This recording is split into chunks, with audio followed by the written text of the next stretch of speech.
Yes, finally fired up the camera again. Quite, quite the task to balance the camera on the gimbal and start shooting video.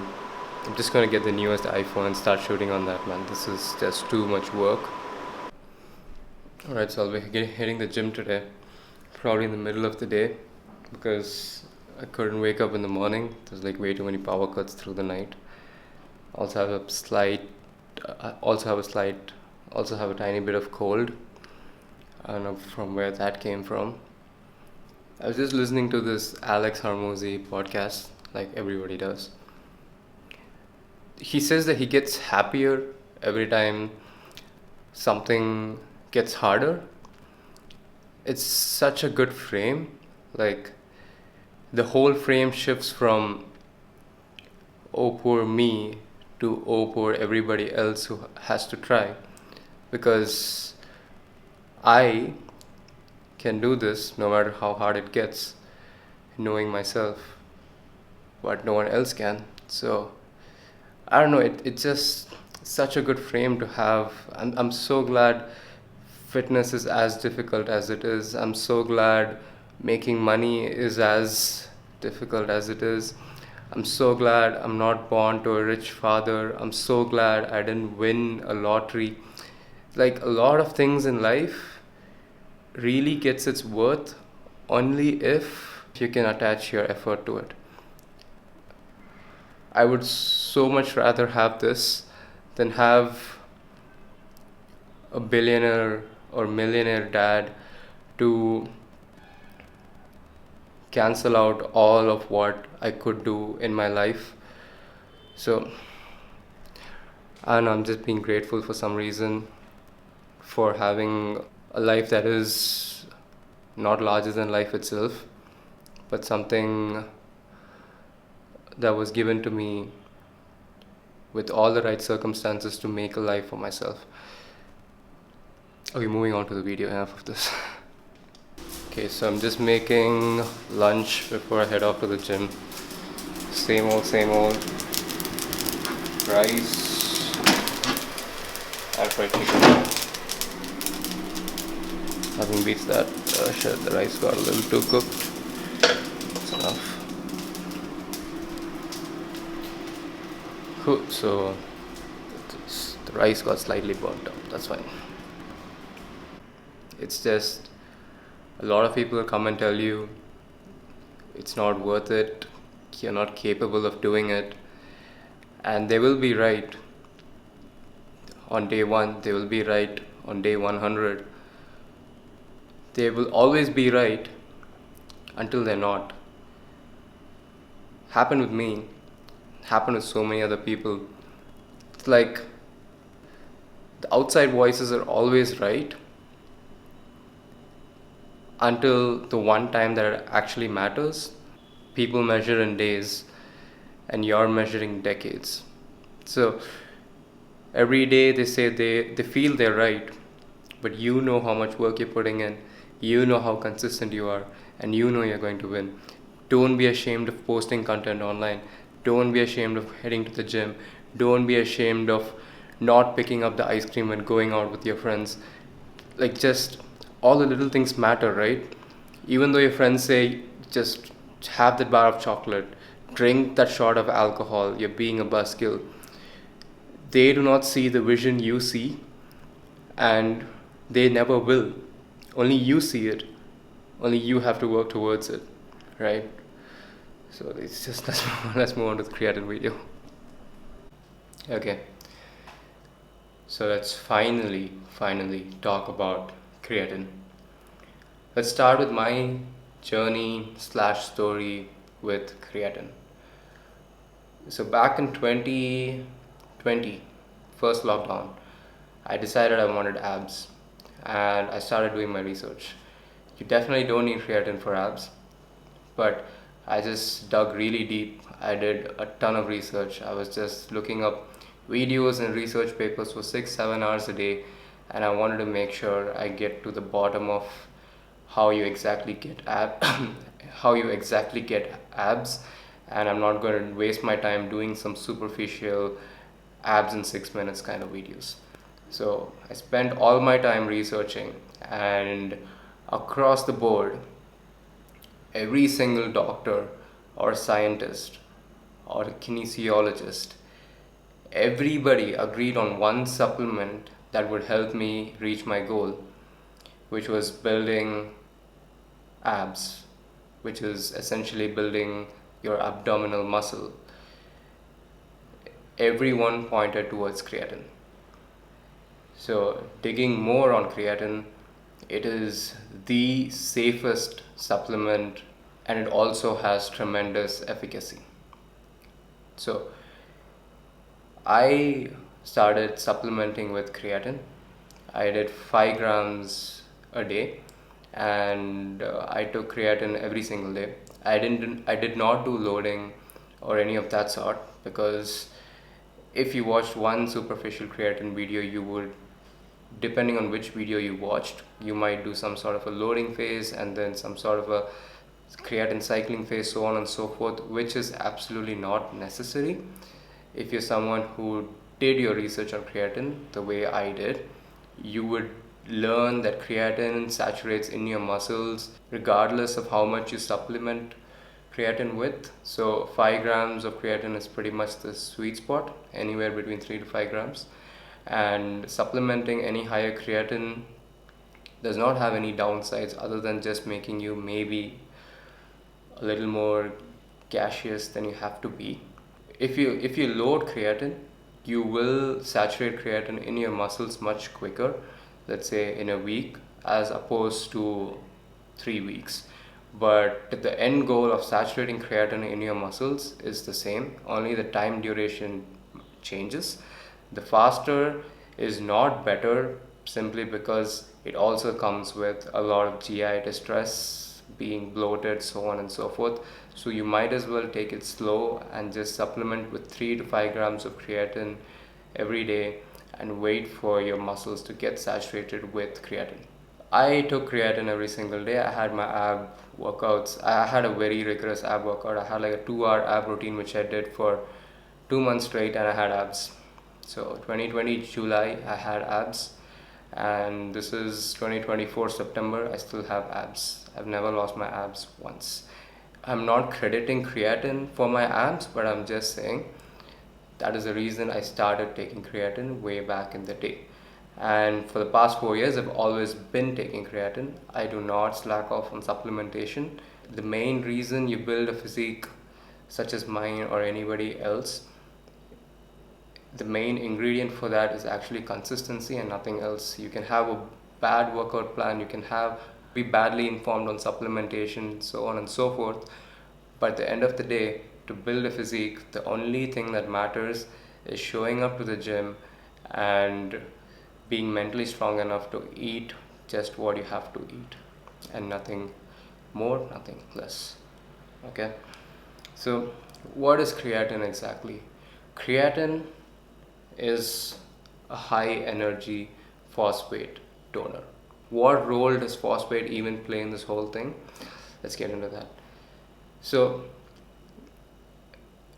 in order for your cells to function, it needs ATP. ATP is the energy currency of your cells. Okay, so ATP stands for adenosine triphosphate, which means it has 3 phosphates. So when ATP turns into ADP, adenosine diphosphate, so now it has 2 phosphates. This reaction, where one phosphate comes out into adenosine diphosphate plus 1 free phosphate, it is energetically very favorable. So when this reaction takes place, there's a lot of energy that's formed, and so you are able to execute whatever action you are trying to do, such as sprinting, running, jumping, even walking, breathing, whatever. Okay, so you need ATPs to get converted to ADPs, and this reaction is what gives you energy. So if you run out of ATPs, this reaction can't take place anymore, and because of that, you run low on energy. That's essentially what it is. So creatine gets stored in your muscles as a phosphate donor. it gives that phosphate to it gives that phosphate to ADP. So now ADP has become ATP again, and now it can do the same reaction of turning into ADP and free phosphate. So now you have more energy. Creatine is a rapid phosphate donor. That means it does it in bursts, like as and when you require it. So when you're trying to, let's say, complete a repetition and you're dying in the last moment, it gives you that final boost to get that repetition done. And if you're sprinting, it lets you get those 4 extra steps to complete the sprint, so on and so forth. So in athletics, it is definitely extremely favorable. It lets you sprint faster, jump faster, prolong your marathon for longer. It is also it's a very powerful osmolyte. So it pulls in a lot of water, and it pulls because your creatine gets stored in your muscle cells, and it's a very powerful osmolyte. It pulls in all the water into your muscle cells. Okay, so your muscles are now way more hydrated. I mean, quick fact, muscles are 70% water. So what does it mean when there's an osmolyte now in your muscle cells pulling in more water? Essentially means your muscles are just getting bigger. Okay, so whatever you're trying to achieve at the gym, you can do that with creatine at a much enhanced level. Okay, so since creatine gets stored into your muscle cells and not in your skin or in between, it actually makes your skin a lot thinner and gives you the trier effect. Okay, it does not make you bloated, it does not make your face bloated, it does not bloat your body in general. It goes and stores or pulls water into your muscle cells because creatine is a powerful osmolyte, and creatine gets stored in your muscles, thereby all the water that's coming in goes directly into your muscles. Okay, but a lot of people do feel bloated after taking creatine because they always mistake taking creatine with drinking more water, which is true at the very base level, but it is not entirely factual. So just because you're taking creatine doesn't mean you have to drink 5 liters of water a day. That is not how it works. When you're taking creatine, you just want to be adequately hydrated and not overhydrated. How do you know if you're adequately hydrated? The topic of hydration gets very complicated and deserves a video for itself. But the bottom line is, if your pee color is a tad bit yellow, you are properly hydrated.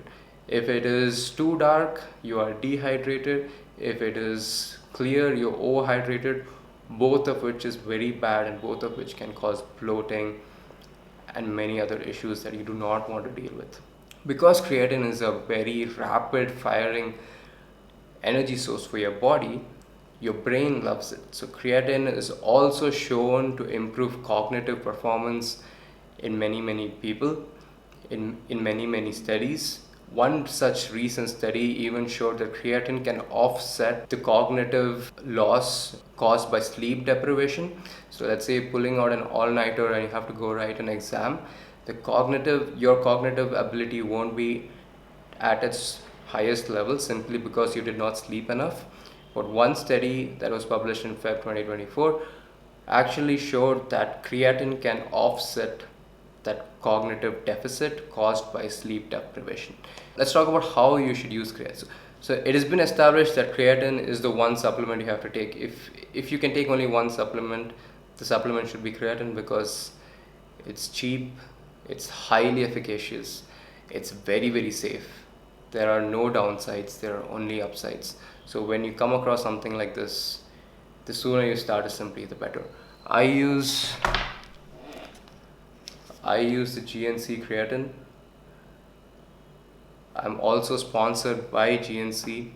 I've always used GNC creatine and I'm glad they are sponsoring me. This is not a sponsored video. I'm just putting this out there because the creatine from GNC is actually really good. And let's talk about how you should use creatine in your routine and get your maximum benefit out of it.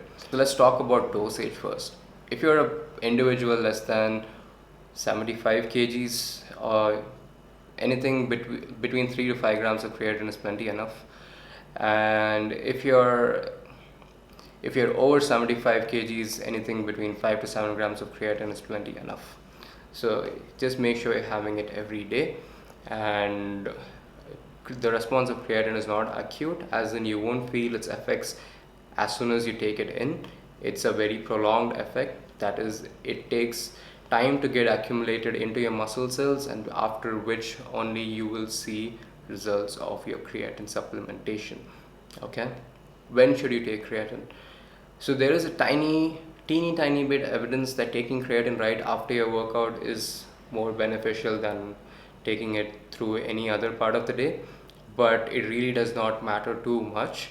But if you're in a position to take it right after your workout, that's amazing. So you can just take it with your protein shake.